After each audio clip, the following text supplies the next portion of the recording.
जी part 2 start हो गया, सवाल की तरफ ले आए अब। अच्छा जी, accounting profit before tax for the year after making all necessary adjustments. Accounting profit में एडजस्टमेंट्स हो गई हैं, ठीक है ना। 175 मिलियन, मतलब जो अकाउंटिंग में हमने करना था वो सब कर लिया है, टैक्स का तो आपने करना है जो करना है, ठीक है। तो पीबीटी कितना है जी? जी 175 मिलियन, ठीक है। Next, the expenses for the year include. Expenses जो हमारे साल में पीपीटी के अंदर आते हुए माइनस हो चुके हैं, इसमें शामिल है कैश डोनेशन ऑफ। ये कैश से ना बड़ा चिढ़ते हैं टैक्स वाले, ठीक है ना। तो कैश डोनेशन 18 मिलियन का, 1,80,00,000 तुम लोगों ने कैश में डोनेशन दे दिया। टैक्स वाले ने कहा चलो चुप करके इसको रिवर्स करो, which are not allowable for tax purposes. Now लाल मार्कर ही क्यों नहीं यार उस्ताद। नाउ इसको क्या कर दें जी, प्रॉफिट तक आते आते लेस हो चुका है ना, डोनेशन एक्सपेंस होता है, तो उसको क्या कर दें, ऐड कर दें। कैश डोनेशन, कैश डोनेशन, ठीक है, कितना 18 ऐड बैक हो गया। अब मेरे पास लाल मार्कर ही नहीं है, क्योंकि मैं क्या लिखना चाह रहा हूं, लाल मार्कर ही नहीं है मेरे पास, मैं लिखना चाह रहा हूं परमानेंट डिफरेंस। तो मैं ब्लू से लिख दूं फिलहाल। चलो माफ कर देना मुझे, आज आखिरी दिन, मैं हमेशा इसको लाल से लिखा करता था, लाल मार्कर नहीं है मेरे पास, तो उसी यशी मारो, मार्कर न मंगा के देना मैंने, ठीक है। अच्छा जी नेक्स्ट, तुमने छुपाया हुआ है। अब अगला काम इसका क्या होना है, इसका अगला असर जाकर आएगा रेकंसिलिएशन बनाते हुए, इसीलिए तो मैंने डिफरेंट कलर से इसके आगे पीडी लिख लिया है, ताकि उस वक्त रेकंसिलिएशन बनाते हुए भूले ना। Next, okay, the other income for the year include government grant of 14 million. कहता है गवर्नमेंट कह रही है हमने ही पैसे दिए, हम ही इस पर टैक्स नहीं लेते, तो ये टैक्सेबल नहीं है। टैक्सेबल नहीं है का मतलब होता है एग्जाम्प्ट है, टैक्सेबल नहीं है का मतलब एग्जाम्प्ट है, ठीक है। तो एग्जाम्प्ट इनकम भी परमानेंट डिफरेंस है, क्या कर दें, लेस कर दें। गवर्नमेंट ग्रांट इनकम,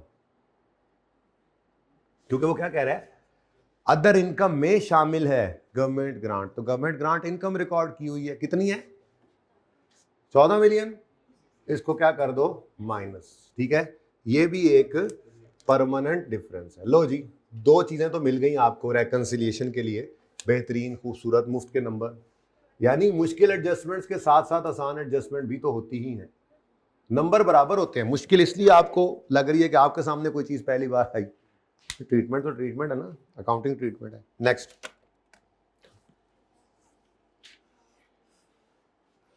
ये स्टेपनी को साथ इधर रख लो, वैसे बड़ा मिला है हमें मार्कर है, 15 मिनट का इंतजार करके, बगल में बच्चा पड़ा था शहर में ढंढोरा।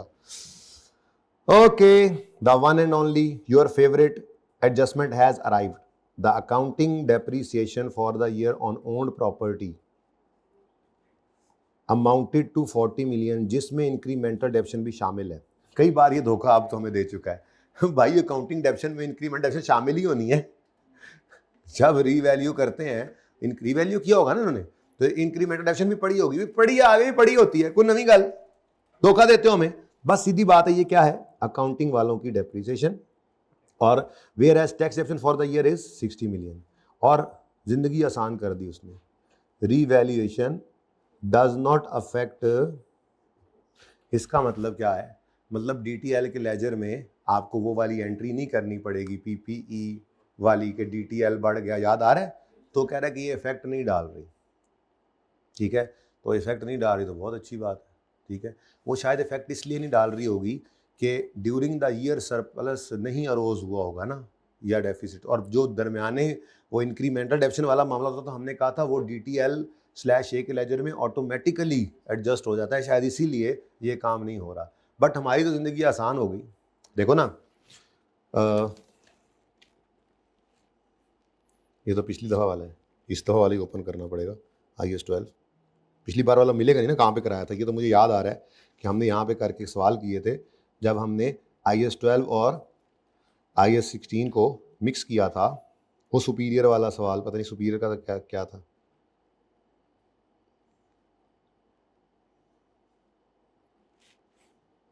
जा रहा हूँ, अरे जा रहा हूँ, ये कुछ इस तरह का, कुछ इस तरह का कई सवाल थे, जैसे एक ये है।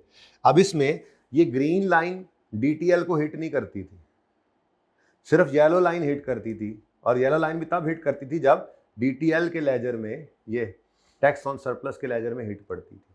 तो ये 2.4 कब आया है? जब रीवैल्यूएशन हुई है।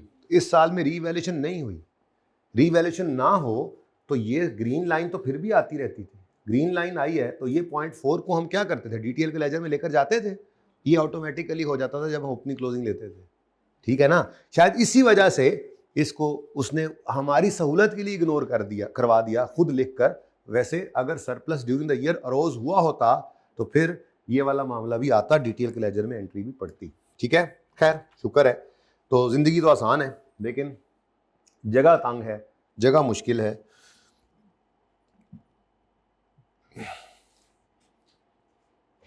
चले फिर भी मैं एक छोटी सी नियत तो करते हैं कि यहाँ पर 1 2 3 4 5 6 7 कुछ इतने 8 9 10 लाइनें छोड़ देते हैं।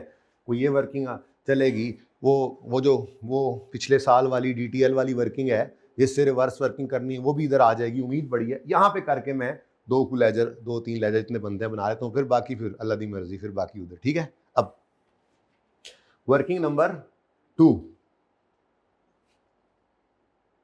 PPE अकाउंटिंग रूल्स वाला, ठीक है। और इसमें डेप्रिसिएशन कितनी बता रहे हैं जी? 40। और वर्किंग नंबर 3 PPE, थोड़ी सी जगह मैंने और भी डाली किसी और वर्किंग के लिए। ये PPE कौन सा है जी?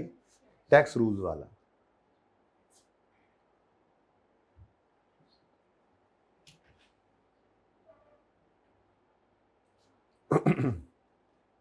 और इसमें डेप्रिसिएशन कितनी बता रहा है सवाल? 60। अब ये मुफ्त के नंबर तो मिल सकते हैं हमें, क्योंकि अकाउंटिंग वालों की डेप्शन उल्टानी होती है टैक्स वालों की। अब वो कह रहा है इसमें इंक्रीमेंटल डेप्शन भी पड़ी है, तो भाई कहाँ करें, इसी में पड़ी होती है इसी में पड़ी होती है, कहाँ करनी है हमने? कहीं नहीं करनी, ठीक है। अच्छी बात है, पड़ी है तो बहुत अच्छा किया हुआ है, इधर ही होनी चाहिए थी, और कहाँ होनी चाहिए थी? लाहौर होनी चाहिए थी, ये पिशौर होना था, यहीं पे ही होनी है। यहीं पे 2-3 बार ये काम पहले हमारे साथ कर चुका था, हम इस धोखे में इस बार ना आए एग्जामिनर के, ठीक है। तो डेप्रिसिएशन अकाउंटिंग वालों की ऐड कर दो, ऐड अकाउंटिंग डेप्रिसिएशन, सवाल में गिवन है 40, ऐड बैक कर दी, बोलो, और लेस कर देंगे हम टैक्स वालों की डेप्रिसिएशन, वो भी सवाल में गिवन है 60। लो, मुफ्त के नंबर मिल ही जा रहे हैं, मिल ही जा रहे हैं, मिल ही जा रहे हैं। अच्छा, अब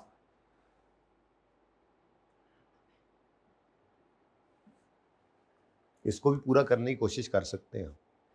कैसे? देखो, 1 मिनट के लिए यहां पर जीरो तो अज्यूम नहीं कर सकते। उसकी वजह क्या है? उसकी वजह है यहां पर फिगर्स आ गए हैं दोनों तरफ, ऐसे ही है, तो कैरी डाउन नेगेटिव तो नहीं कर सकते, एसिड्स है। अब हम 100 अज्यूम कर लेते, इधर भी 100 इधर भी 100, लेकिन आपको अगर जहन में आ रहा हो तो आपने वो जो एंड पर देखा था टैक्सेबल टेम्परेरी डिफरेंस या डिडक्टेबल डिफरेंस आ रहा था, PPE उसके अंदर था। इसका मतलब कोई वहां से पता लगेगा इन दोनों में से किसकी कैरिंग अमाउंट, किसकी बुक, ये कैरिंग अमाउंट ज़्यादा है या बुक वैल्यू ज़्यादा है, इसकी टैक्स बेस ज़्यादा है, तो वहाँ से पता लगेगा, ठीक है। तो एक छोटी सी वर्किंग वो कर लेते हैं, ठीक है। बाकी पॉइंट्स देख लें ज़रा, PPE को हिट तो नहीं कर रहे। इसमें वो कह रहा है लीज है, ठीक है, और IFRS 16। इसमें वो कह रहा है, ये मैं सिर्फ ट्रांजैक्शन प्राइस को ज़रा अंडरलाइन कर रहा हूँ ताकि आपको निशानी लगे, IFRS 15। उसके बाद इसमें कह रहा है IFRS 9। उसके बाद तो ये सारी चीज़ें PPE को तो हिट करने वाली इनमें से कोई भी नहीं है, ठीक है। उसके बाद CTE प्रायर भी आ रहा है, ठीक है, इसमें कोई मसला है, ऑडिट खुल गया हमारा। उसके बाद टैक्स रेट चेंज हुआ है, ये तो DTL के लेजर में आएगा, ठीक है। और उसके बाद डिस्काउंट रेट उसने कहा था 6% यूज़ कर लेना, जहाँ कहीं तुम्हें ज़रूरत पड़े तो जहाँ ज़रूरत पड़ेगी कर लेंगे यार, ठीक है। और फिर ये वर्किंग है और सवाल ख़त्म। इसका मतलब PPE पूरा हो सकता है मेरा अगर मैं सिर्फ इस वर्किंग को मुकम्मल कर लूँ। तो मैं वर्किंग 4 ओपन करने लगा हूँ जी। वर्किंग 4 DTL/A एज ऑन 31 दिसंबर 2023, पिछले साल, वो जो उसने बताई हुई है हमें, ठीक है। इसमें carrying amount, tax base, difference, वैसे तो डायरेक्ट भी कर सकते, लेकिन चलो अब ऊपर जैसे ही बना देते हैं, फिर आप कहोगे उत्ते कुछ तो थल्ले कुछ आ रहा है, समझ नहीं आ रही सन। अब ये सवाल के अंदर गिवन था कितना जी, 84 DTL, हम तो ऐसे लिखते होते हैं, और 5 का DTA, तो टोटल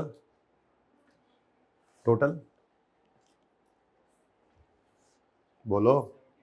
अच्छा, वहाँ पे भी लिखा हुआ था सवाल में, लेकिन फिर भी तुसी घंटा ला देता है। ये मैं ज़रा जगह बना रहा हूँ, मेरा दिल है DTL का लेजर भी यही बना दे, इतना काम तो उसमें होना कोई नहीं, बस एक टैक्स की एडजस्टमेंट है, ठीक है। तो 40, ज़रा जगह बन रही है, जगह अकाउंटिंग वाला,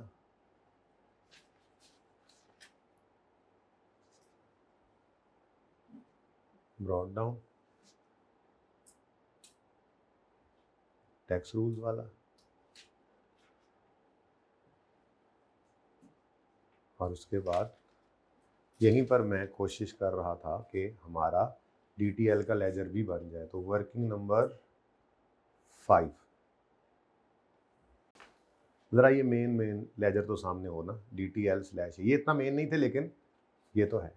तो ये जनाब DTL है या A है नेट में, कितना 79 का DTL, तो यही हम यहाँ पर लिख रहे हैं, ब्रॉड डाउन सवाल में गिवन है 79, ओके।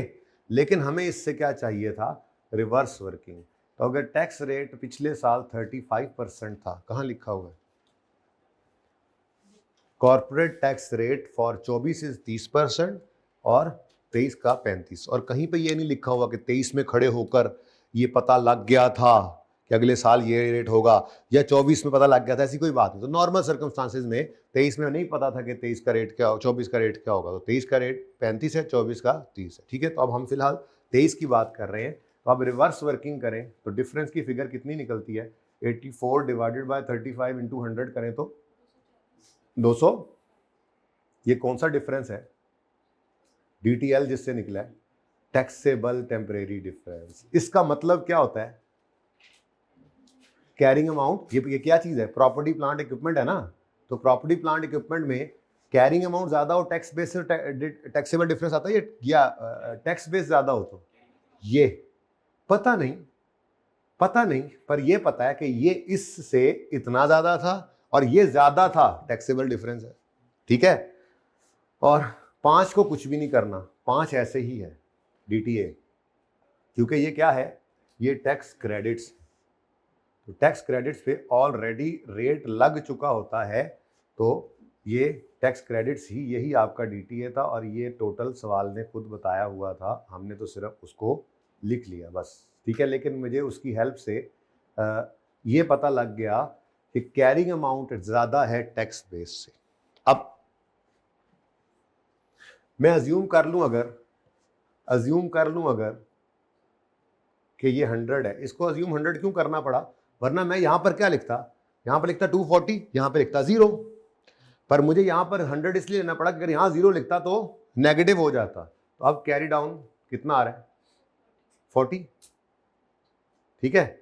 और उधर भी फिर माजरत के साथ, क्योंकि डिफरेंस आपने क्या रखना है दोनों का आपस में, डिफरेंस 240 का नजर आना चाहिए, तो यहां पे फिर आपको करना पड़ा 240 प्लस 100 दोनों तरफ, तो ये कितना बन गया।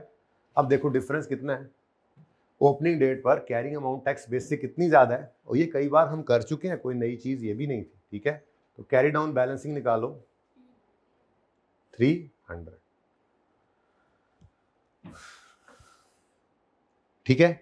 अब यहां पर आ गए, पूरा लिखना है आपने पर्चे के अंदर, तो प्रॉपर्टी प्लांट एंड इक्विपमेंट, आपके पास पूरा सफा होता है जी, प्रॉपर्टी, आपका पूरा बोर्ड है प्रॉपर्टी प्लांट इक्विपमेंट वर्किंग 4 और वर्किंग 5, वर्किंग 2 और वर्किंग 3, ये मैं किमें लिख लिया 4 और 5, अच्छा ऊपर वाला वर्किंग 2 और वर्किंग 3, कितना जी कैरिंग अमाउंट कितनी है 300, टैक्स बेस कितनी है 40, डिफरेंस कितना है 260, कौन सा डिफरेंस है, रेट क्या है इस साल का 30%, तो साथ ही कर दें, क्या हुआ क्या हुआ क्या हुआ क्यों क्यों क्यों जी 78 का कौन सा डिफरेंस है, टैक्सेबल है, तो 78 की डेफर्ड टैक्स लायबिलिटी में डीटीएल, कोई मसला। अब अगर आप गौर फरमाएं तो हमने 7वें पॉइंट 11 भी कर दिया, पॉइंट 10 वैसे कह रहा है सिर्फ रेट बता रहा है कि जहां जरूरत पड़े 16% ले लेना, तो ये मैंने पढ़ लिया है, जरूरत पड़ने पे यूज कर लूंगा। बस ये अपने साल का भी रेट यूज किया, पिछले साल का भी, लेकिन इस साल में इसका जो असर है सिर्फ वो डालना बाकी है। इसका मतलब अब ले देकर रह गई हैं सिर्फ 5, 6, 7 की एडजस्टमेंट्स, क्योंकि 8 एडजस्टमेंट को तो आप लिफ्ट ही ना कराएं कभी। चलें करा दें लिफ्ट, पहले 8 को ही पढ़ लें। क्या कहता है, audit of prior year tax return resulted in disallowance of certain expenses.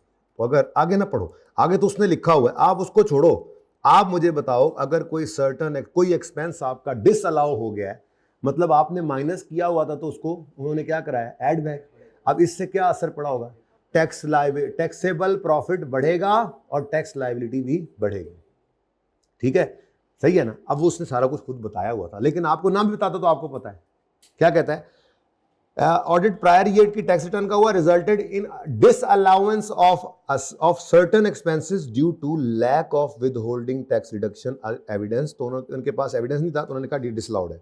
Increasing taxable income by, यानी यही वो अमाउंट थी कि जो डिसअलाउ हुई है, तो कहता है टैक्सेबल इनकम 20 से बढ़ गई है। अब CKL accepted the error in the return, मतलब उन्होंने वो याद है केस नहीं किया, इसका मतलब अब मान गए हैं, अगर मान गए हैं तो टैक्सेबल इनकम बढ़ी, यानी कि इनकम बढ़ी तो इनकम बढ़ेगी तो टैक्स बढ़ेगा, इनकम मतलब प्रॉफिट ही था, ठीक है, इनकम टैक्सेबल इनकम बढ़ी तो टैक्स बढ़ा, तो टैक्स बढ़ाने की एंट्री क्या सिखाई थी आपको, CTE डेबिट CTP क्रेडिट, लेकिन इसके साथ छोटा सा लाल रंग का क्या लिख दिया करते थे, प्रायर, ठीक है। अब मसला ये है कि ये टैक्स बढ़ाया है आपने, 20 मिलियन को पकड़ के टैक्स में नहीं डाल देना आपने, 2 मिलियन का टैक्स नहीं बढ़ा आपका, बल्कि 2 मिलियन इनकम में बढ़ा है, तो जब इस पर टैक्स रेट लगेगा तो ये टैक्स आपका असल में बढ़ा हुआ है। अब क्वेश्चन ये पैदा होता है कि ये जो 20 है, जिस अमाउंट से टैक्स बढ़ा है, इनकम बढ़ी 20 से, तो टैक्स कितने से बढ़ेगा, 20 के परसेंटेज ऑफ टैक्स से, ऐसा ही है। अब वो परसेंटेज कौन सी हो, सवाल ये पैदा होता है, 35% या 30%, कॉमन सेंस, क्योंकि पिछले साल के अंदर टैक्स रेट 35 था, इस साल 30 है, अब डिसअलाउ हुआ है इस साल के अंदर आके पिछले साल का एक एक्सपेंस, तो फिर एक टैक्स लायबिलिटी बढ़ रही है, तो रेट कौन सा लगे, 30% या 35%, जी 30 नहीं होना चाहिए, जिस साल की इनकम उल्टी है उसी साल के हिसाब से अगले लायबिलिटी लेंगे। पिछले साल आपने रिटर्न फाइल की थी जिसमें एक गलत एक्सपेंस आपने बुक किया हुआ था, लिया हुआ था, उसको डिसअलाउ किया गया, तो उसी साल के हिसाब से अगले टैक्स लेंगे, बिल्कुल कॉमन सेंस की बात है, नॉर्मल सी बात है, ठीक है। इसका मतलब आपने यहाँ पर आकर 20 मिलियन पर 35% लगाना है, कितना आता है, ये 7 से CTE prior debit CTP credit, लेकिन इसके दो इफेक्ट हैं। पहला इफेक्ट तो आपका पड़ गया किस पे जी, पहला इफेक्ट तो आपका पड़ेगा, यहां पर ले आओ जी, CTE प्रायर यहां पर ऐड कर दें आप, ये नई चीज आ गई, करंट टैक्स एक्सपेंस, लेकिन कौन सा वाला, यार लाल मार्कर आ गया ना मेरा, दे दो यार, कहां पर रख कर बैठे रहोगे यार, ऐसे ना करो भाई, मैंने लाल से लिखना है, प्रायर लाल से लिखना है। ये भी अपने वापस नंबर रंग पे आ गए, पीडी, ताकि आपको यूं लगे कि वही क्लास चल रही है और कुछ कॉन्फिडेंस भी आता है। मैंने नहीं ये सवाल देखा था, सच्ची मैं कह रहा हूं, आज मैंने बस ये इस क्लास में आने से पहले देखा है, लेकिन सारी चीजें ऐसी हैं जो हमने कवर की हुई हैं। लेकिन अब जाहिर सी बात है वो कहाँ 50 लेक्चर के आसपास की कहानी, कहाँ ये 100 से ऊपर, तो 2-2.5 महीने पहले पढ़ी हुई चीज़ है, कुछ तो भूली हुई भी होगी, तो उससे परेशान नहीं होना। जस्ट रिवीजन प्लान वाले सवाल आप एक बार करोगे एक सिटिंग में बैठ के, लेकिन बस ये कोशिश करनी कोई टॉपिक करो हिम्मत करके ना, कोई लंबा टॉपिक है तो ज़्यादा टाइम रखो उस दिन, अगले दिन कम कर लेना, दूसरी को ज़्यादा टाइम दे देना। एक सिटिंग में सवाल सारे करने हैं, कोई मसला नहीं, सारी चीज़ें कवर्ड होंगी इसमें, ठीक है इंशाल्लाह। तो करंट टैक्स एक्सपेंस प्रायर। अब ये CTE डेबिट एक्सपेंस बढ़ा, कितने से बढ़ा? 7 से एक्सपेंस बढ़ गया। और साथ ही ये काम यहां पर भी कर देते होते थे, ये ना हो बाद में भूल जाए। तो करंट टैक्स एक्सपेंस प्रायर वाला एक्सपेंस का बढ़ना है ना, सेम वही साइन याद है, सेम वही साइन यहां पर भी आना है, ये 7 उधर भी प्लस और इधर भी, ठीक है। चलो ये पॉइंट भी गया। इसके अलावा और इसका कोई असर इस साल के करंट टैक्स पे नहीं है, इस साल के डेफर्ड टैक्स पे नहीं है। हाँ बैलेंस शीट के अंदर लायबिलिटी बढ़ी है, लेकिन बैलेंस शीट हम बना नहीं रहे, फिर हो सकता है वो पे भी हो गई हो, ये पता नहीं ना हुई हो, हमें इससे क्या, ठीक है। अच्छा जी, चलो जी, आप कौन सी वाली एडजस्टमेंट करना पसंद करेंगे? लीज, बड़ा पसंद है लीज, चलो आ जाओ फिर 5 करो। अब मेरे पास वर्किंग की जगह कोई नहीं है, पता नहीं करंट टैक्स की वर्किंग कहाँ तक जाएगी, इसलिए उसको माफ़ कर दिया मैंने, उस एरिया को माफ़ कर दिया है। बस इतनी सी गुंजाइश मैं आपके लिए निकाल सकता हूँ कि यहाँ पर बाद में जगह बच गई तो ज़रा डेफर्ड टैक्स को खुला डुला कर दूंगा। यहाँ पे बेचारा बहुत तंग महसूस ऐसे हुआ पड़ा है डेफर्ड टैक्स का लेजर। हाँ जी, ऑन 1 जनवरी 24 CKL यकम, यही साल के पहले दिन लीज कराया उसने, मुश्किल ही कोई नहीं। CKL leased an asset for a non cancellable period of 5 years with an annual rental of 25 million payable in arrear। IDC 3 million की है और were incurred by CKL। The interest rate implicit in the lease is 18%, but this is not known to। चलो जी, फिर side पे करो यार, फिर then दी गड़ी तुक बंदी है, हद होगी यार परेशान करने के लिए। फिर हम क्या यूज़ करेंगे, किधर गए 16%, वेयर कॉर्पोरेट, ये 16%, ठीक है सही है, समझ आई। क्योंकि लेसी का सवाल है और लेसी को इम्प्लिसिट रेट नहीं मालूम, तो लेसी क्या करेगा, इंक्रीमेंटल बोरिंग रेट इस्तेमाल करेगा, ठीक है, अपना इंक्रीमेंटल बोरिंग रेट। अच्छा आगे वो कहता है, साथ ही साथ कहता है CKL has guaranteed a residual value of 62 million at the end of. अच्छा मैंने IFRS 16 रिवाइज भी नहीं कराया, लेकिन आप देखना आपको भूला हुआ कुछ नहीं है। हाँ आप खुद करें तो शायद भूला महसूस हो रहा हो, क्योंकि सवाल नहीं ना किए। चलो मैं तो पिछले को 5-6 साल से पढ़ा रहा हूँ, तो मुझे चलो फिर भी याद रह जाती, हर 6 महीने बाद एक बार करता हूँ, लेकिन आपने एक बार 6 महीने में इतनी दफ़ा कर लिया तो बराबर हो जाएंगे दोनों में और आप, सही बात है। तो आपने बस घर पे एक रिवीजन मॉक से पहले, एक मॉक के बाद, मौत नहीं मॉक, ठीक है। तो आपको इस पर मौत पड़ रही है नहीं, आपने रिवीजन करनी, आपको सब बातें याद रहेंगी, ठीक है।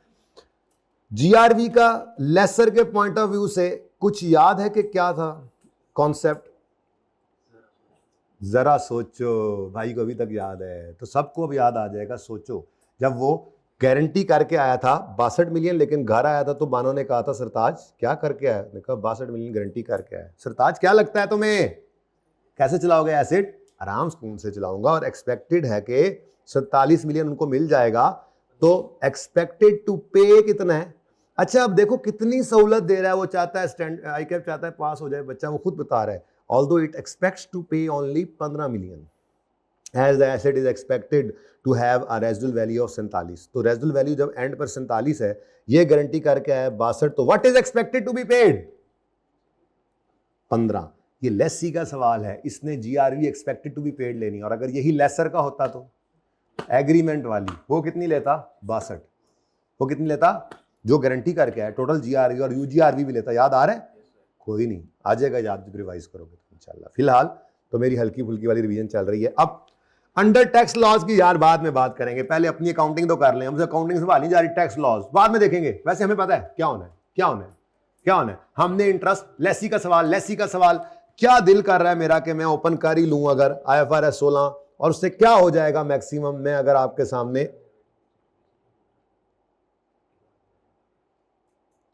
काश के मुझे वो तस्वीरी कहानी नजर आ जाए, ओए होए होए होए, चस ना आ जाए जिंदगी की।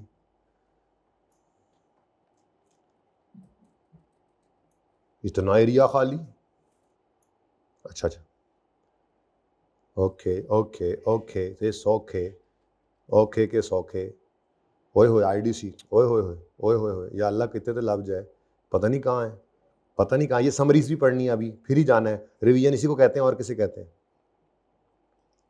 ये लेसर है ये तो, आगे चलो, भागो दौड़ो,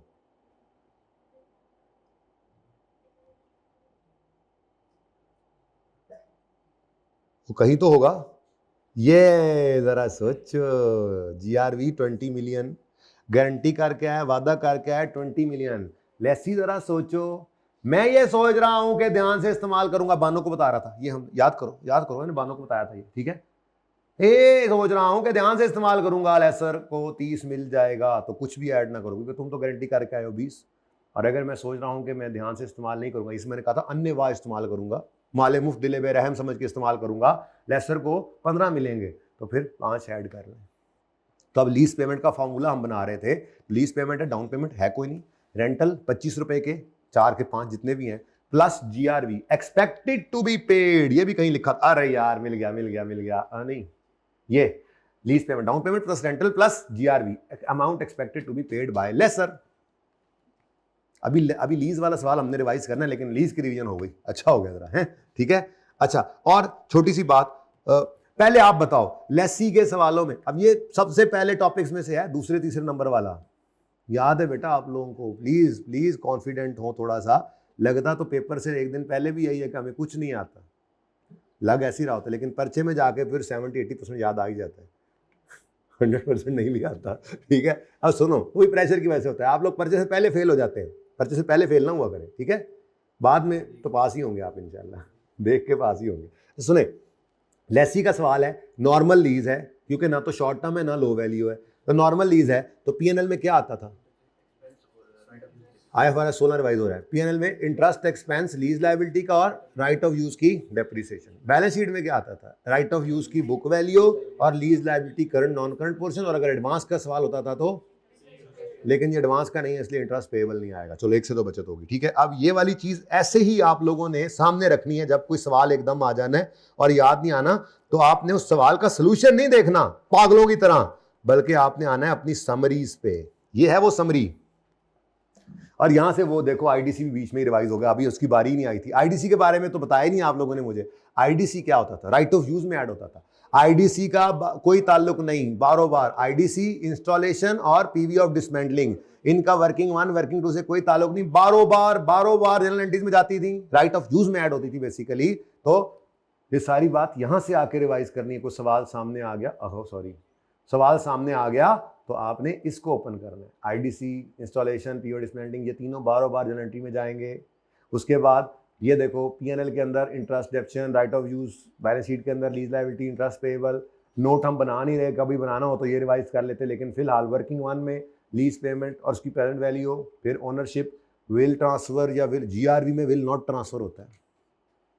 GRV का मतलब ही क्या है, एसिड लेसर ने वापस करना है, गारंटीड रेजर्व वैल्यू दे रहा है, वरना तो PO आता। इस मतलब ओनरशिप विल ट्रांसफर है तो down payment plus rental plus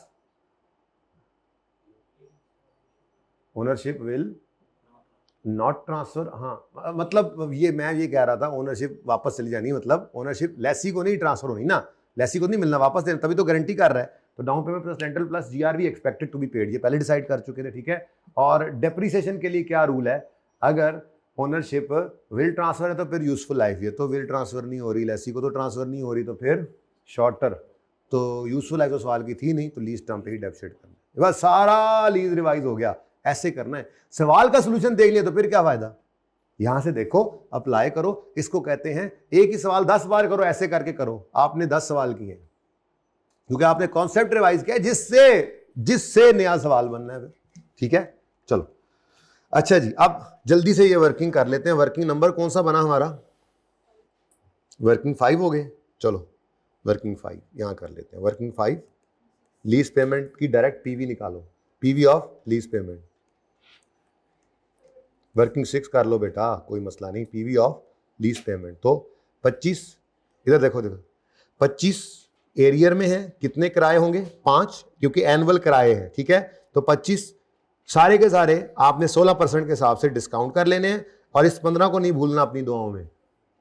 down payment है को नहीं, rentals 1 minus 1.16 raise to power minus 5 divided by 0.16 plus 15 को ना भूलिएगा, GRV expected to be paid into 1.16 raise to power minus 5।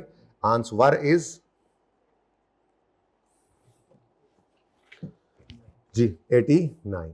चले, अब ये पीवी ऑफ एलपी है, इससे आपका अमोर्टाइजेशन स्केड्यूल स्टार्ट होगा। डेट, डिस्क्रिप्शन लिखने लगा था मैं, इंस्टॉलेशन, इंस्टॉलमेंट, फिर प्रिंसिपल, फिर इंटरेस्ट और फिर बैलेंस, ठीक है।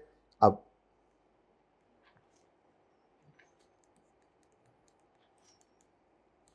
जी मेरे बच्चों, स्टार्टिंग पॉइंट क्या है जी इसका? 89 पीवी ऑफ एलपी, ठीक है। यकम जनवरी 24 वाली सहूलत भी इसने दी हमें, लेकिन पहली लाइन खाली छोड़नी है। 31 दिसंबर 24 पर 25, एक लाइन अगली भी कर लें। करंट नॉन करंट की आपको आदत है ना, तो वो वहीं से निकाल लेंगे अपनी आदत के मुताबिक बैलेंस शीट में क्या आ जाता है वो, इसलिए। अब 89 पर लगाओ 16%। आज के दिन में अगर हो जाए तो बता देना। 89 पे 16% लगेगा ना इंटरेस्ट जी, 14 एग्जैक्ट। चलो जो भी है, अब बाकी क्या बचा? 11 प्रिंसिपल। अब 11 को निकालो तो बाकी 78 पे 16 लगा लो, कोई नहीं, खैर 12। यहां पे क्या बच गया? यहां पे क्या बच गया बैलेंस में? 65, ठीक है। अच्छा, अब आप लोगों को मसला है किससे? आपके अकाउंटेंट ने 24 के साल का इंटरेस्ट ये रिकॉर्ड किया होगा, ठीक है। इसको रिवर्स कराएंगे। फिर आपके अकाउंटेंट ने एक और भी काम किया होना है, depreciation of right of use. लेकिन राइट ऑफ यूज कितना है ये तो आपको पता ही नहीं। तो राइट ऑफ यूज मैं यहीं पे अगर ब्रैकेट में ही निकाल दूं, वैसे आपको मैंने निकालना सिखाया हुआ right of use. Right of use का मतलब, राइट ऑफ यूज कैसे निकला करता था? Cost of right of use. मैं जरा डायरेक्ट कर रहा हूं लेकिन रिवाइज फिर भी करवा रहा हूं। Cost of right of use में आप लेते थे पीवी ऑफ एलपी, वो 89 आएगा। फिर आईडीसी 2 है 3 है, कितना है? 3। उसके बाद फिर पीवी ऑफ डिसमेंटलिंग, फिर इंस्टॉलेशन, ये आया करते थे यहाँ पर, ठीक है ना जी। तो यहाँ से टोटल आ जाया करता था। हमारे सवाल के अंदर सिर्फ 2 ही चीजें और 92 की कॉस्ट बन रही है। तो मैं ये कह रहा था अगर मैं डायरेक्ट यहाँ पर ऐसे लिख दूँ 89 + 3, ये राइट ऑफ यूज के लिए ऐड किया ना आपने, और डिवाइड कर दें 5 ईयर से, पूरे साल की डेप्शन कितनी आ रही? 18। ये दोनों चीज़ों पे आपको मसला है, क्योंकि आपने सही वाली अकाउंटिंग करते हुए इन दोनों को क्या कर दिया हुआ है? इन दोनों को एक्सपेंस बनाया है। टैक्स वाले कहते हैं ये क्या है, हम आपको ये अलाउ नहीं करेंगे, डिसअलाउ कर देंगे। और अलाउ क्या करेंगे वो लोग? 25 रुपए की इंस्टॉलमेंट जो रेंटल पे किया। लेकिन आईडीसी का भी एक ट्रीटमेंट था। आईडीसी का क्या ट्रीटमेंट था? चलो वो वहीं पे करेंगे, जब जैसे सिखाया था वैसे ही करेंगे, ठीक है। फिलहाल ये तो मिल गया ना हमें, क्या अकाउंटिंग वालों की डेप्रीसिएशन राइट ऑफ यूज वाली ऐड करें। Add accounting depreciation right of use की, कौन सी वर्किंग में किया आपने? 6, 14 है, 18। और ऐड करें अकाउंटिंग वालों की का इंटरेस्ट एक्सपेंस, लीज लायबिलिटी वाला, ये भी वर्किंग 6 में इकट्ठा किया, ये 14 था। जबकि लेस क्या करने देंगे आपको? Lease rental paid, rental paid कितना? 25। ठीक हो गया। इधर क्या आता था याद करो? Right of use, lease liability और इंटरेस्ट पेएबल। अब राइट ऑफ यूज और लीज लायबिलिटी तो है, इंटरेस्ट पेएबल है नहीं, क्योंकि एडवांस का सवाल नहीं है, एरियर का सवाल है। लेकिन पहली बात मैं पहले ही लिख देता हूं, यहां पर क्या आया करता था? टैक्स वाले लीज को मानते ही नहीं। Right of use, lease liability, interest, इन सब की टैक्स बेस क्या हुआ करती थी? 0। रिसेंट टाइम इसलिए मैं बचा के रखता हूँ, इससे अच्छा कोई सवाल तो मुझे मिल नहीं सकता था। मतलब जो कंप्रीहेंसिव हो, पूरा टॉपिक रिवाइज हुआ है हमारा, तसल्ली भी हो गई है कि अभी भी याद है। सिर्फ डर रहे होते हैं आपके, शायद याद नहीं, सब याद है आपको इंशाल्लाह। आराम से आपका ये पर्चा तो लाजमी पास हो जाएगा, बस आखिरी महीने में पढ़ लेना माइनस किसने कराना था। अच्छा, अब राइट ऑफ यूज की बुक वैल्यू चाहिए, ठीक है। तो राइट ऑफ यूज हमने रिकॉर्ड किया है कितने पर? 92, 89 प्लस 3, 92, ठीक है। इधर देखो, मैं चलो लिख देता हूँ, 89 प्लस 3 ये किया था 92 बनता है, ओके सही है। जबकि टैक्स वाले, ओह टैक्स वाले तो मानते ही नहीं है, माइनस करना है हमने इसमें से डेप्रीसिएशन को 18, तो हमारे राइट ऑफ यूज की बुक वैल्यू क्या आ रही है? 70, टैक्स बेस 0। कोई मसला? मैंने इसमें वर्किंग ना की, अलग से कर लोगे तो 92 भी लिख सकते हो, कोई मसला अभी तक? इतनी सी चीज ऐसी लगी हो कि मैंने अब सिखाई है आपको, कोई ऐसी चीज निकलती नहीं है, कोई टॉपिक में आपने कुछ छोड़ा ही नहीं होता, सब कुछ। फिर भी कोई डिस्क्लेमर तो देना ही चाहिए। आप यूं समझ लें 90% सवाल आपको आता होगा, हर सवाल 10% नहीं आता होगा, कोई मसला नहीं, वहां पे जो समझ आए वो कर देना, नहीं समझ आए तो जमशन लेके आगे चल पड़ना, वो 1 नंबर कट जाएगा, बस रुकना नहीं है, ठीक है। ये पर्चा तो इंशाल्लाह पास होगा ही होगा। बाकी मैं कह रहा हूं ना, बाकियों का मुझे नहीं पता, इसका तो पता है, आप लोगों को देख के कह रहा हूं। अच्छा, अब अगला मसला आता है।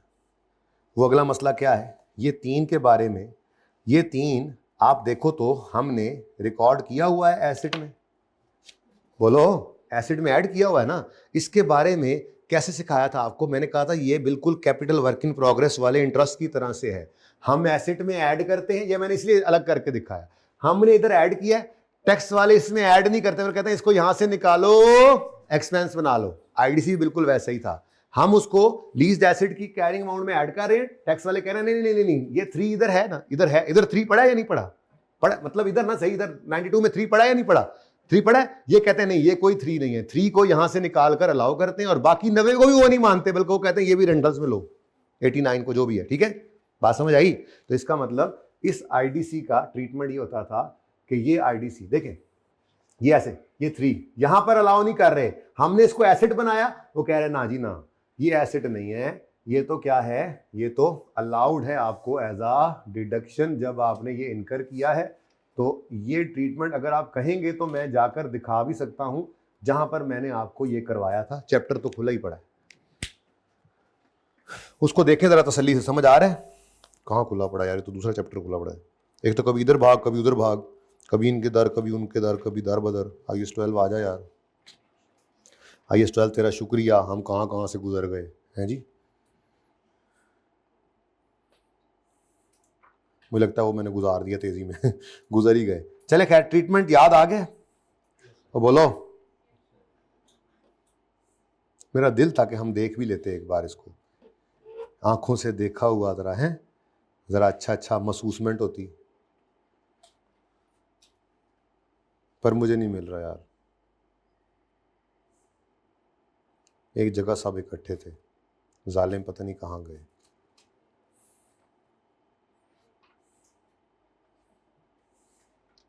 ले आओ भाई जरा इधर, ले आओ भाई इधर, मिल गया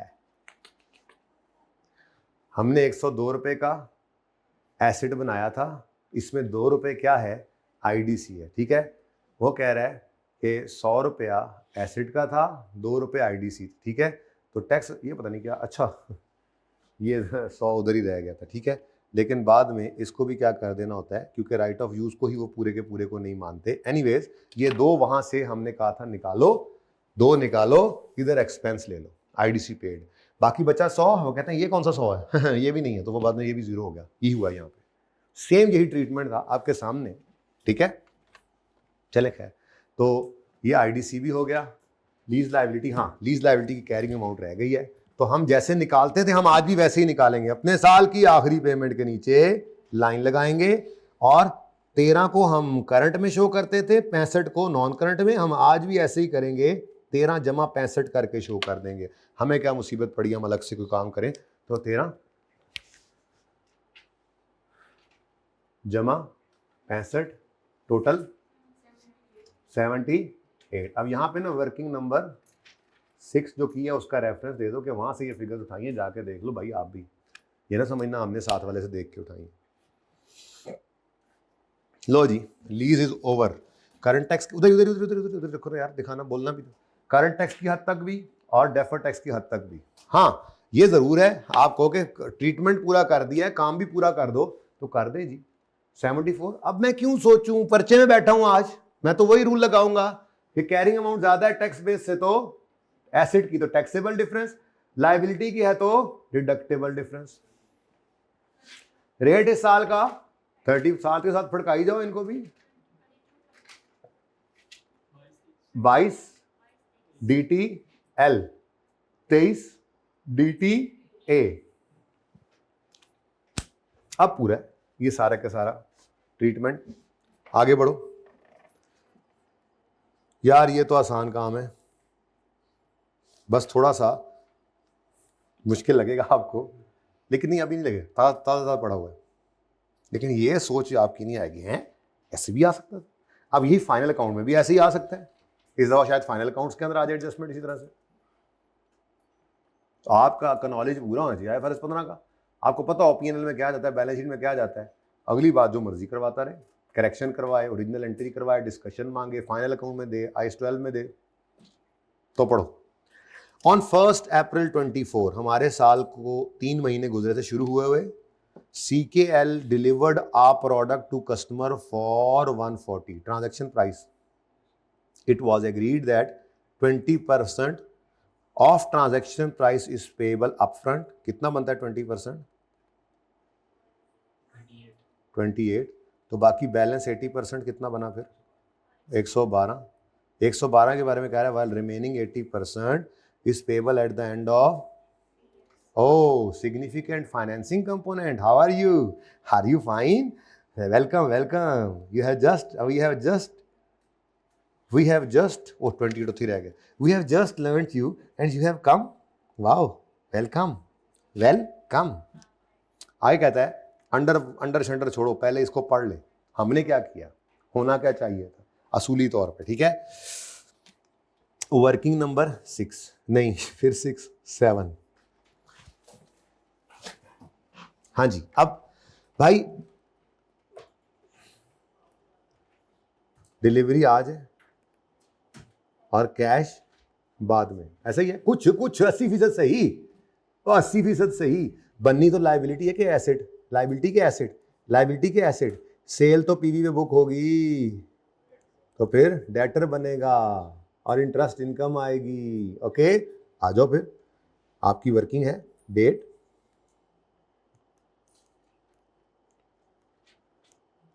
आगे क्या था, डिस्क्रिप्शन और डेटर।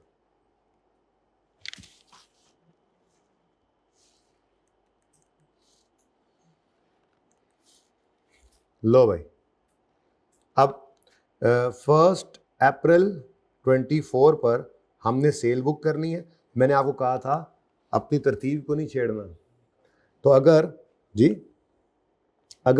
28 आज ही आ गया तब भी इसको यहाँ लिखो, और बाकी 112 को 1.16, यहाँ भी 16 यूज होगा, माइनस 3 साल बाद है। अपनी तरतीब नहीं छेड़ी, साथ ही इसी दिन कैश लिख लेते थे, याद है ना, ऐसे एक सवाल हमने किया था, ये तो पास पेपर में आया हुआ है, मतलब हमने इसको प्रैक्टिस क्वेश्चन में अभी IFRS 15 में किया कुछ दिन पहले। बोलो, पूरा 100, 80 90 पूरा 100। ये हमने एंट्री पास की, डेटर डेबिट सेल क्रेडिट। इसकी एंट्री क्या करते होते हैं हम, debtor debit revenue credit sale credit 100 से, ठीक है। उसके बाद अभी भाई 31 मार्च 25 लिखना है और इंटरेस्ट इनकम लेनी है, क्योंकि हमने तो पहले कॉन्ट्रैक्ट के ईयर एंड के हिसाब से चलना है ना। तो 100 इंटू 16% कितना जी, 16। ओके, तो अब इसकी अगली चीज़ की फ़िलहाल मुझे ज़रूरत नहीं है। फ़िलहाल तो मैं कहूँगा जी, मेरे पास अगर मैं इस साल की बात करूँ तो debtor debit interest income credit होनी, ऐसे ही है। लेकिन इंटरेस्ट इनकम पूरे 16 से तो नहीं कर सकता ना मैं, क्योंकि ये इंटरेस्ट इनकम तो है 1 अप्रैल 24 से 31 मार्च 25 तक, जबकि मेरा साल तो 31 दिसंबर 24 से खत्म हो जाना है। तो इसका मतलब बेटा हाँ सॉरी, वो साथ ही वो तो लिया ही नहीं। एक minute, I am sorry sorry, मैंने अपना काम तो करवाया है लेकिन वो नहीं करवाया मोहम्मद बख्शा। 1 अप्रैल 2024 पे कैश आ भी तो गया है 28, तो बाकी क्या बचा है? सॉरी आई एम सारी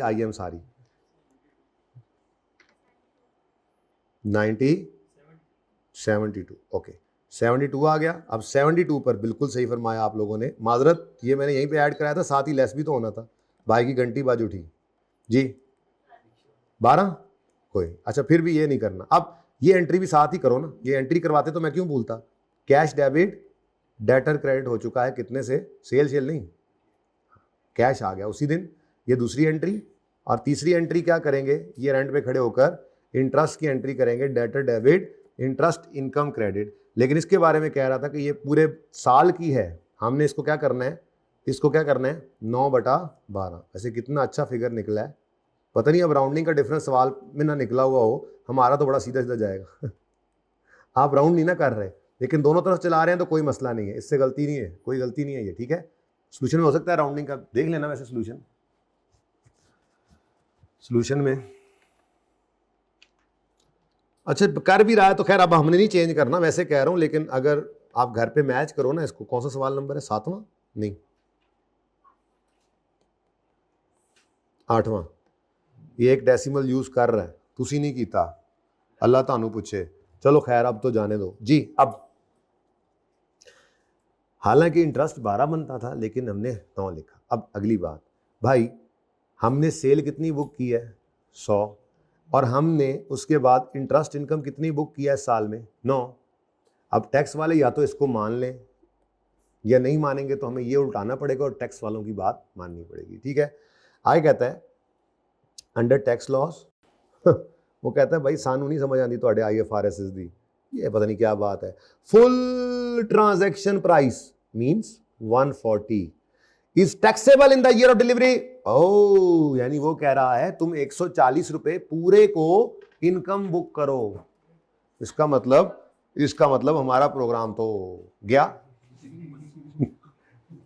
तो हमने क्या किया, हमने 100 रुपए की इनकम बुक की थी, रेवेन्यू, वो कह रहा है जी इसको लेस करो, तो रेवेन्यू बुक्ड वर्किंग 7 वाला 100 माइनस करा दिया उसने, ठीक है।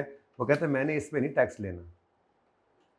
अच्छा, और ये जो तुमने इंटरेस्ट इनकम बुक की है ये पता नहीं क्या है, interest income on debtor working 6। अब मैंने 7, अब मैंने वहीं पे कर दिया है।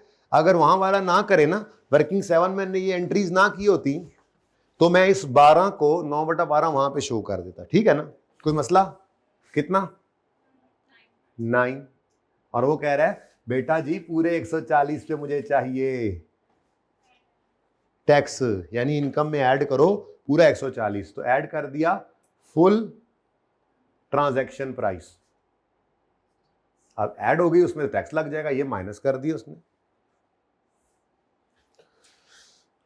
मतलब वो कह रहा है 140 रुपए की एंट्री करो, debtor debit, cash debit, cell credit. हाँ मतलब कैश भी तो ले लिया है ना, कितना था, 28 था, तो डेटर 100,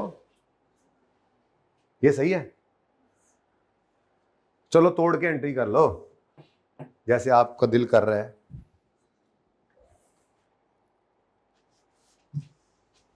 मतलब अगर उसने पूरी ट्रांजैक्शन प्राइस को इनकम बुक किया, पैसे तो सारे आए नहीं, तो मतलब वो ये कह रहा है कि डेटर डेबिट सेल क्रेडिट करो, और उसके बाद फिर साथ ही कैश डेबिट डेटर क्रेडिट अगर कर भी दो आप लोगों के हिसाब से 22 रुपए, 28 है, 22 क्यों लिख रहा हूँ, 28 रुपए। तो फिर मेरे बच्चों इसका मतलब ये हुआ कि टैक्स वालों के हिसाब से डेटर की इस वक्त कैरिंग अमाउंट क्या है, 140 माइनस 22 112। जबकि हमारे हिसाब से मैंने जानबूझ के यहां पर वैल्यू नहीं लिखी, क्यों नहीं लिखी? क्योंकि यहाँ पर जो कैरिंग अमाउंट आनी है वो कैरिंग अमाउंट तो 31 मार्च 25 की होनी है, जबकि मुझे कैरिंग अमाउंट चाहिए है 31 दिसंबर 24 की। तो वो यहाँ पर है ना हमारे पास 100 माइनस 28 प्लस 9। यही लिख लेता हूँ जाके, मेरी वर्किंग का रेफरेंस भी आ जाएगा। ठीक है, तो इधर देखो, डेटर 100 माइनस 28, मैं फिर 22 लिखने लगा सी, प्लस 9 कितना आता है 81, जबकि टैक्स वालों के हिसाब से ये शो कर दो 140 माइनस 28। ये तो कहीं वर्किंग नहीं की है, तो मैंने यहीं पे शो कर दिया, आपको समझाने के लिए की थी। तो इनके हिसाब से 112। थोड़ा सा टेक्निकल था ये पॉइंट वैसे, लेकिन IFRS 15 ताज़ा चल रहा है ना, तो दिल काबू में रहा फिर भी थोड़ा सा कि चलो, या यूं लग रहा है अभी सीख ही रहे हैं ये बात भी, हालांकि थोड़ी है बात थोड़ी हैवी, बट है, अब क्या कर सकते हैं। अच्छा जी, नेक्स्ट डिफरेंस 31। अब एसेट की कैरिंग अमाउंट कम है टैक्स बेस से, तो डिडक्टेबल डिफरेंस 30%। हाँ सही है, छिक के रखा है तुसी, डेसिमल ਨੂੰ भी सही खिंच के रखा है तुसी, कोई डेसिमल नहीं। को मजा आए ना, कोई 0.3 आ जाए, फिर मैं 0 कराऊंगा तुम लोगों से। अल्लाह ना करे कोई आए हैं, अल्लाह ना करे। लो यार, अब तो एक ही एडजस्टमेंट रह गई है, भला कौन सी? आपके फेवरेट IFRS 9 वाली। तो चलो ये भी कर लो, अब खत्म करें कहानी यार, once and for all. Working number 8। हाँ फिर इधर ही कर लेंगे, बैठे रहो आराम से। कल ये फिर नए सिरे से बात शुरू करनी पड़ेगी। भाई मैसेज कर दें उनको कि हमारे लिए सफ़े तैयार रखे हैं, हमारे पास ऐसी जगह तैयार होती है हमारी। ठीक है, अच्छा जी। ऑन यकम जुलाई 24 KL परचेज बॉन्ड्स फॉर 152, जिसमें शामिल है ट्रांजैक्शन फी ऑफ 2 मिलियन। अब इससे आगे ना जाओ, बॉन्ड परचेज किए हैं मतलब इन्वेस्टमेंट इन बॉन्ड्स, इन्वेस्टमेंट इन डिवेंचर्स। अब इसके लिए ट्रांजैक्शन फी का, ट्रांजैक्शन प्राइस का रूल ये था कि अगर अमोर्टाइज कॉस्ट वाली है या FET OCI वाली है तो ऐड करेंगे, और अगर FETPL है तो नहीं ऐड करेंगे।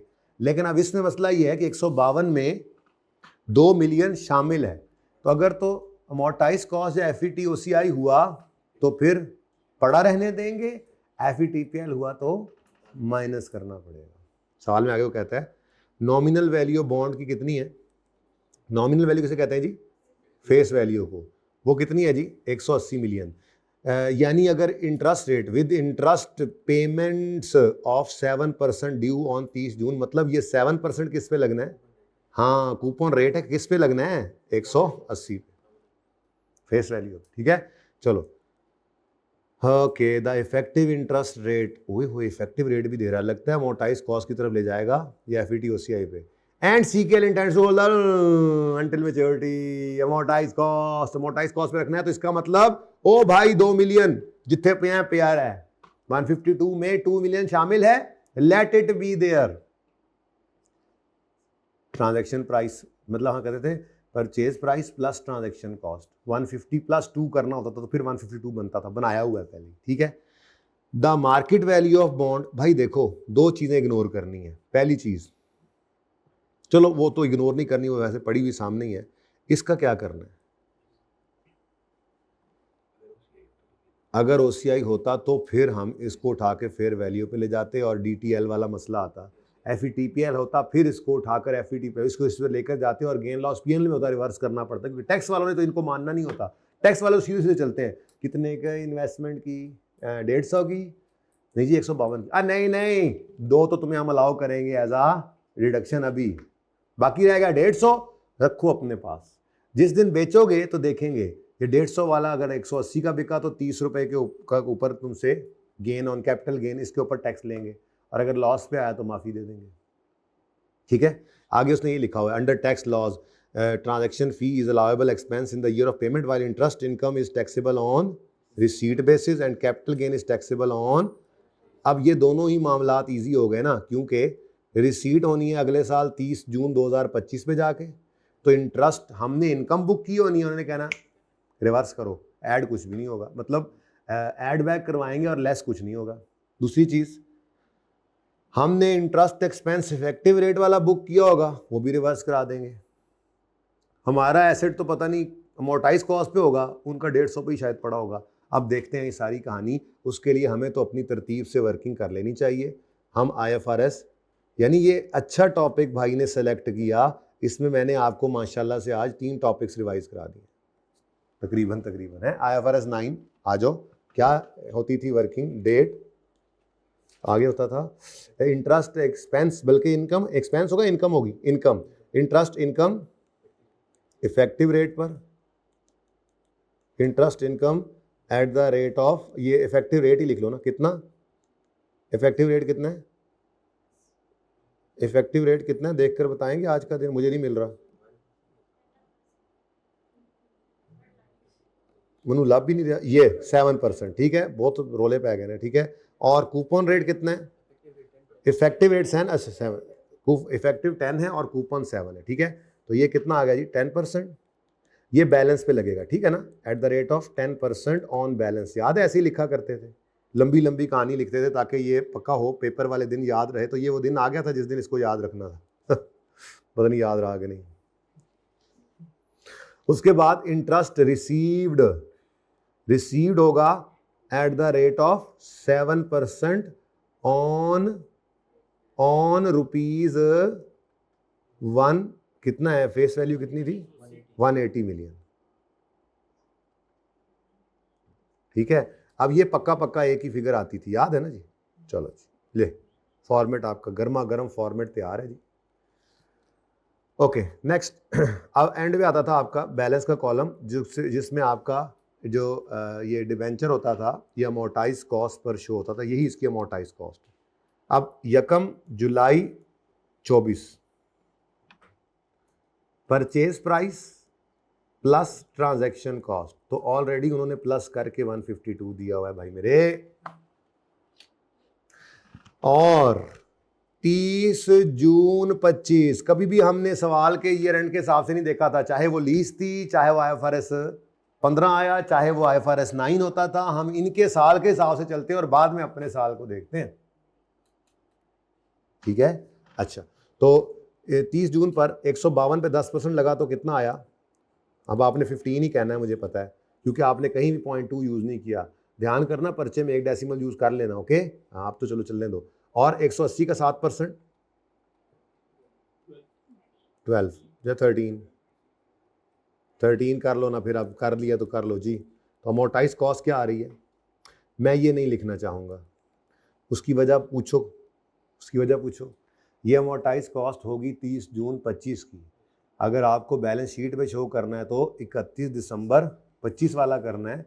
तो ये भी मैंने सवाल हमने किया था, जिसके अंदर हमें फिर मैनुअली थोड़ा सा इंटरेस्ट ऐड करना पड़ेगा और कोई कैश वैश माइनस नहीं होगा हमारी 31 दिसंबर की। तब ये निकालनी क्यों है, IAS 12 का सवाल भी कमाल सवाल होता है, जिसमें वो सारी अकाउंटिंग भी टेस्ट करता है P&L के हिसाब से भी, बैलेंस शीट के हिसाब से भी, और फिर टैक्स रूल अप्लाई करवाता है, ठीक है। अब हमने क्या किया जी, हमने इंटरेस्ट इनकम रिकॉर्ड की हुई है 15 रुपए की।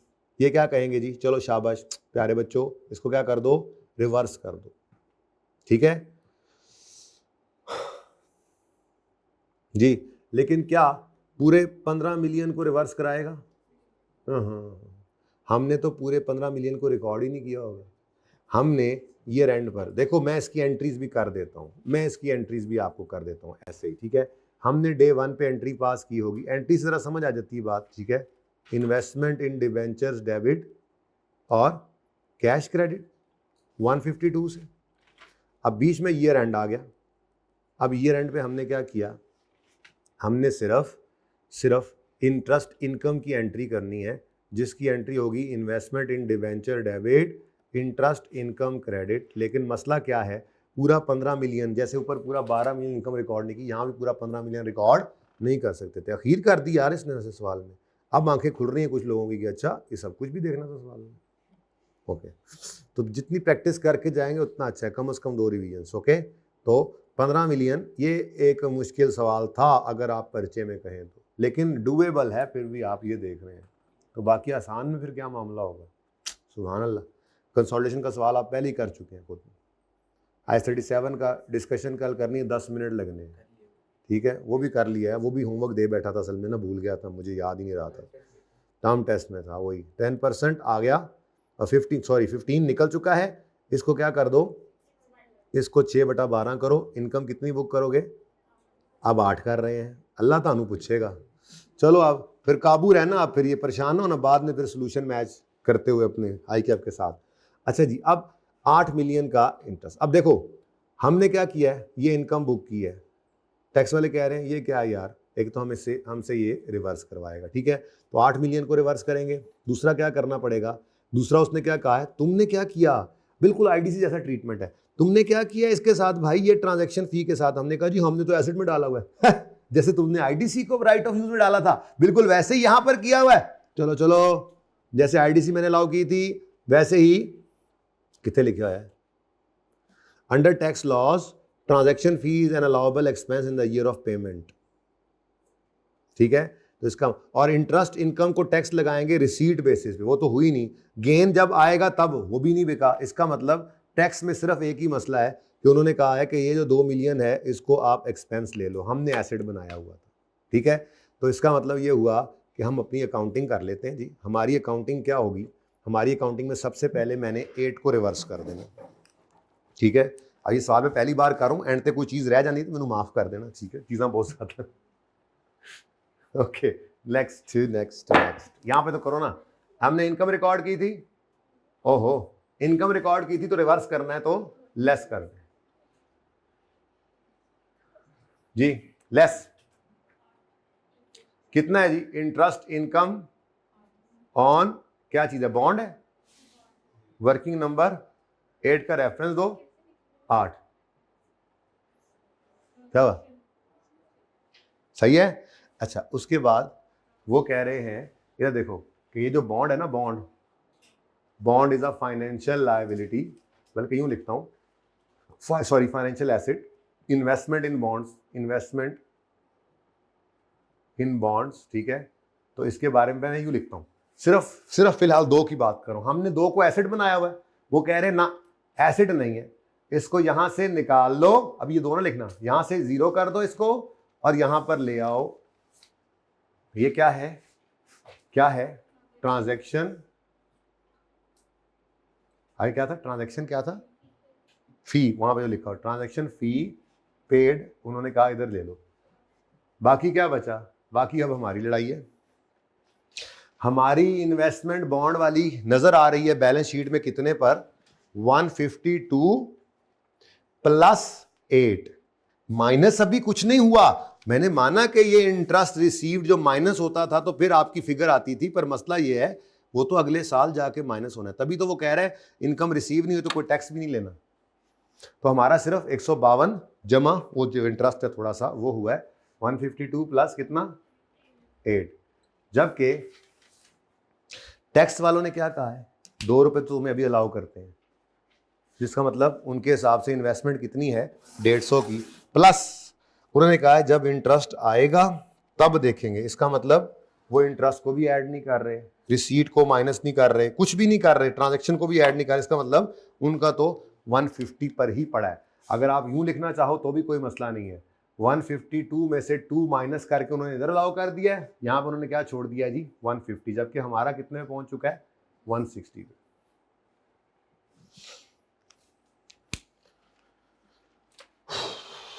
मुख्य सवाल है,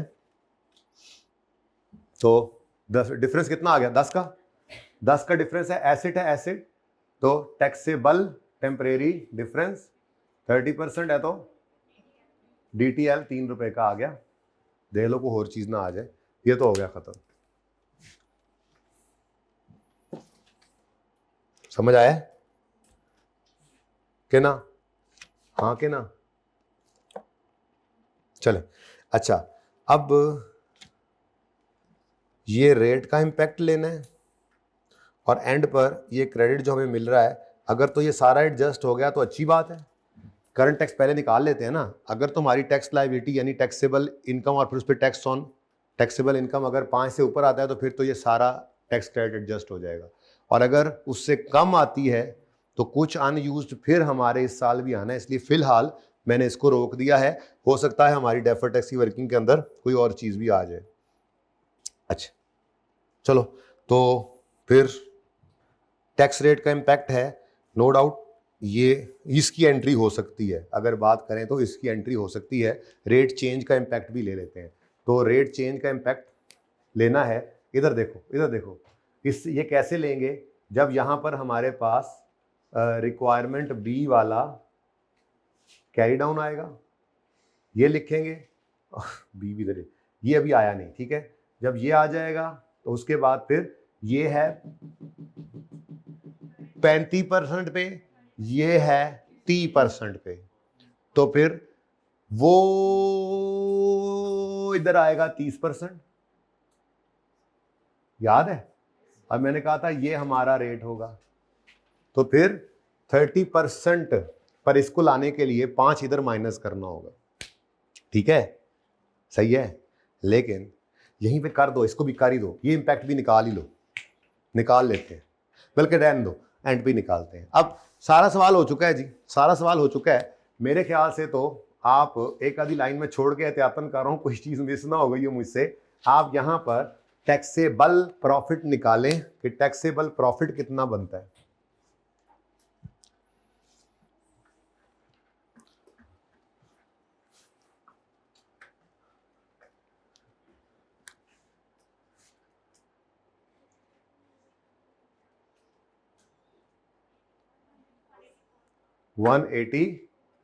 अच्छा, अब ये कोई अनएडजस्टेड टैक्स लॉस थोड़ा ही है कि मैं इसको टैक्सेबल इनकम के अगेंस्ट एडजस्ट करूं। ये टैक्स क्रेडिट है तो ये टैक्स लायबिलिटी के अगेंस्ट एडजस्ट होगा। यही तो फर्क था दोनों के अंदर, ठीक है। अब पहले इसके ऊपर निकालो, ये क्या आ गया? टैक्सेबल, यार पता नहीं अब ये सही है कि नहीं, लेकिन जगह तंग है। अब ठीक है, कुछ चीज आगे ऊपर लिख लेंगे। 184 बोला है ना आपने, 184, ठीक है। टैक्सेबल प्रॉफिट, ठीक है, इस पर आप टैक्स ले लें और इस साल का टैक्स रेट है 30%। कितना आता है बेताशा? सारा 5 एडजस्ट होने, कितना? 55।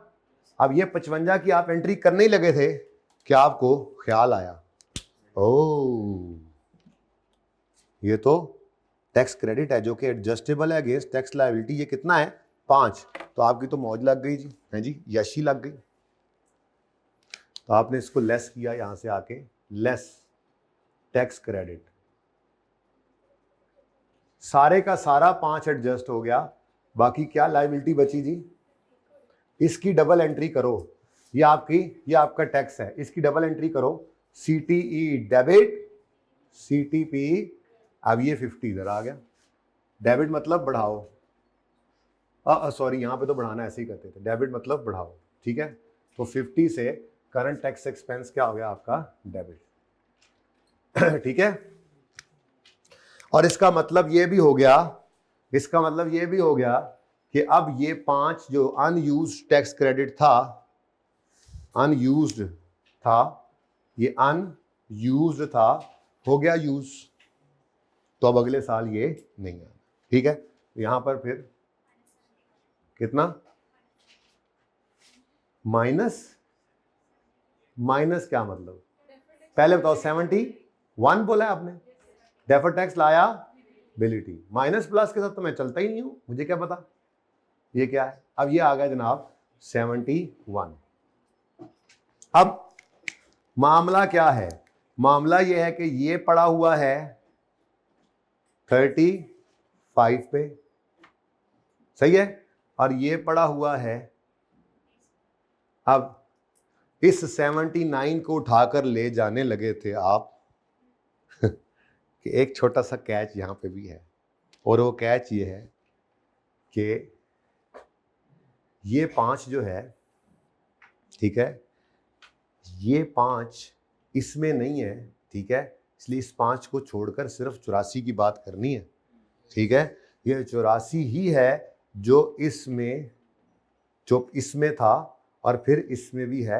बाकी 5 के ऊपर तो वैसे ही टैक्स रेट लगा हुआ है, पता नहीं कितना रेट लगा हुआ है, पता नहीं कितना क्रेडिट मिला हुआ है, इसके ऊपर तो लड़ाई नहीं है। अगर इस साल भी आता तो फिर मसला होता, ठीक है। तो ये थोड़ा सा मसला था, ये बहरहाल थोड़ी सी ज्यादती बनती है, ये नहीं समझ आता। तो बच्चों ने क्या किया होना है, 79 को पकड़ा होना है, इसको डिवाइड बाय 35 इंटू 5 किया होना है, कोई बात नहीं, खैर है। खैर बहरहाल फिलहाल 35 पे है, 30 पे ले जाना है, तो इधर से 5 इधर कम करना पड़ेगा। लाल वाले मार्कर से लिखा करते थे DTE, याद करो। 79 ना ना ना ना ना ना, देखा ना ना ना, 84 को पकड़ो, 79 कहते नहीं नहीं नहीं नहीं, ये मैं तो नेट हो चुका हूं, मेरे क्रेडिट पड़ा है, क्रेडिट को साइड पे करो। ये 84 35 पे पड़ा है, इसको 30 पे ले जाने के लिए 5 से कम कर दो। आंसर बताओ 12। अब इस 12 की एंट्री क्या किया करते थे, याद करो, DTL/A debit, DTE credit. DTE credit मतलब यहां पर क्या करें, माइनस या प्लस, माइनस। लाल से लिखा करते थे, जहां तक मुझे याद पड़ता है, इसको लाल से लिखा करते थे, माइनस कितना 12। ये -12 लिख के साथ ही हमें याद आता था, ओहो ये भी तो एक रेकनसाइलिंग आइटम था। तो माइनस मतलब एक्सपेंस कम, मतलब यहां पे भी माइनस होगा, ठीक है। तो इफेक्ट ऑफ रेट चेंज। अब देखो इतनी बारीकी में कोई नहीं पहुंच सकता, तो नंबर देखो ना कितने इस सवाल के, देखो नंबर कितने हैं, 18 19 नंबर, कितने 18 नंबरों में से आपके इस बारीकी में कोई ना भी पहुंचता तो 13 14 आराम से आते थे, 15 तक भी आ सकते हैं। तो इतनी बारीकी तक तो पर्चे में शायद मुझसे भी मिस हो जाती कोई चीज़, ये शायद मिस हो जाता मुझसे तेजी में चलते हुए, नहीं ध्यान में आता। क्लिक कर भी सकता था, जिनका क्लिक कर जाता है उनको फिर फूल लग जाते हैं, जिनका नहीं क्लिक होता है ऐसी छोटी बात, वो फिर नॉर्मल चले जाते हैं, पर पास तो वो भी हो ही जाते, ठीक है। हाँ जी, तो इफेक्ट ऑफ रेट चेंज, ठीक है। ओके, वर्किंग नंबर 5 में हमने ये कर रखा है, यहां पे भी वर्किंग 5 का रेफरेंस दे दो, और करंट टैक्स आपने वर्किंग नंबर 1 में निकाला था, ठीक है ना। तो ये वर्किंग 5 छोटा सा, ओके डन, सही है। कितना 12 माइनस, बाकी कुछ भी नहीं है इस सवाल के अंदर।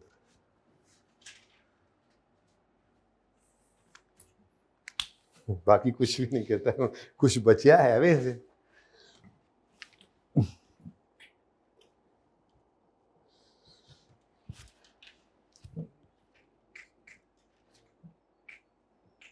हाँ जी, अब स्ट्रेट फॉरवर्ड क्वेश्चन रह गया बस, क्या बैलेंस किस तरफ आ रहा है, इधर ही आ रहा है, DTE बैलेंसिंग फिगर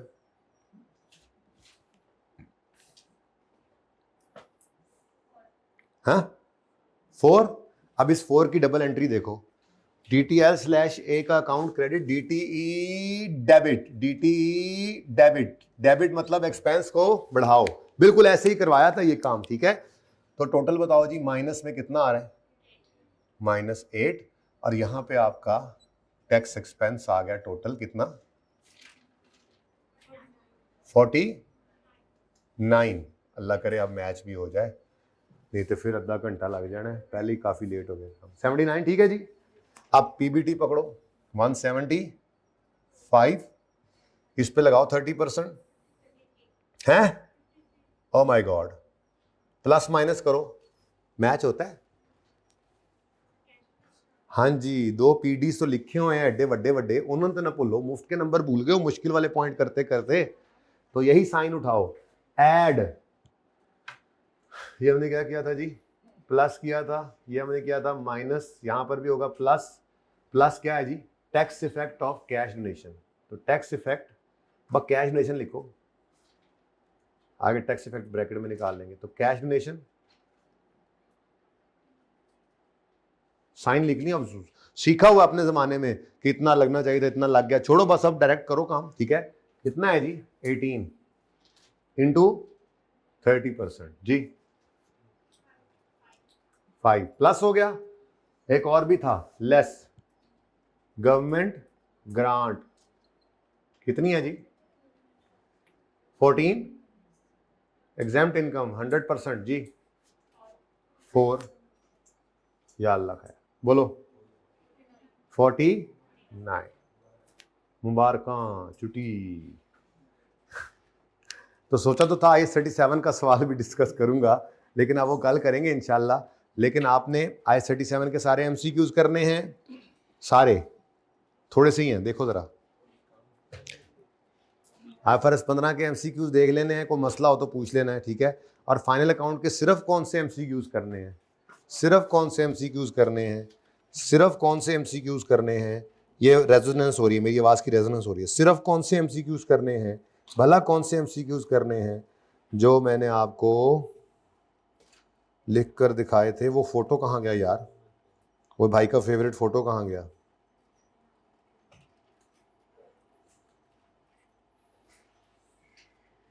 ये याद करो, ये तो ये MCQs कुछ दिए थे, मैंने कहा था काश कि ये पढ़ लें, ये कर लें, कम से कम ये MCQs तो करने थे आपने, तो कम से कम ये MCQs आपने कर लेने। ओके, ज़िंदगी अगर रह गई तो कल मिलेंगे, कोशिश करेंगे कि कल की 2 क्लासेस में ऐसे ही 1 और 2 पार्ट में इन चीज़ों को वाइंड अप कर दें। और फिर अगर कुछ रह भी गया तो मैं फिर आपको परसों नहीं बुलाऊंगा, फिर एक ही बार जो चुना मुन्ना रह गया वो चुना मुन्ना भी जब नेक्स्ट वीक में अगर बुलाता हूँ तो वो इंशाल्लाह कल दूसरी क्लास में डिसाइड करेंगे हम कहाँ पे स्टैंड करते हैं, ठीक है ना इंशाल्लाह। उसके बाद डिस्क्लेमर के साथ ही मैं ज़्यादा दिया करता हूँ, क्योंकि बाद में कुछ भी हो सकता है, कोई ईमेल ICAP को डाली होती है, कोई चाहिए नई चीज़ ICAP से आ जाती है, कोई ऐसी चीज़ आ जाती है जो डेवलपमेंट होती है, डिस्कस करना पड़ता है, तो इसलिए एक डिस्क्लेमर दिया जाता है कि आपको बुलाया जा सकता है। ये कहते हुए इंशाल्लाह आपको रुखसत करूँगा, कल इंशाल्लाह रुखसत करूँगा। ओके, ठीक है जी, आज के लिए अल्लाह हाफिज़।